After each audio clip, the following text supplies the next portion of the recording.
হঠাৎ করে মাথায় কেন? তো ভিডিওটা সম্পূর্ণ দেখো, তাহলেই বুঝতে পারবে।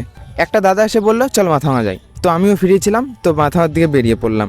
কিছুটা যাওয়ার পর প্রত্যেক দিনের মতো আজকেও ছিল শীতলকুচি চেকপোস্ট। তো আমাদের গাড়ির কাগজ সবই কমপ্লিট ছিল। দেখতে দেখতে ধল্লা ব্রিজে চলে আসলাম। এই ব্রিজে আগে প্রত্যেক দিন সকালবেলা আসতাম, এখন আর অতটা আসা হয় না। অনেকদিন আগে এসেছিলাম রিলস বানানোর জন্য। ব্রিজ থেকে নামার সময় ভিউটা দারুণ ছিল। রাখবো তোকে যত্ন করে আর আদরে, আর দেবো দু চোখে। কিছুটা যাওয়ার পর গাড়ির কিছু একটা প্রবলেম দেখা দিচ্ছিল। তারপরে গ্যারেজে গিয়ে ঠিক করে মাথামার দিকে বেরিয়ে পড়লাম। দেখতে দেখতে 55 মোড় চলে আসলাম। তো এই জায়গাটা কে কে চেনো অবশ্যই কমেন্ট করবে।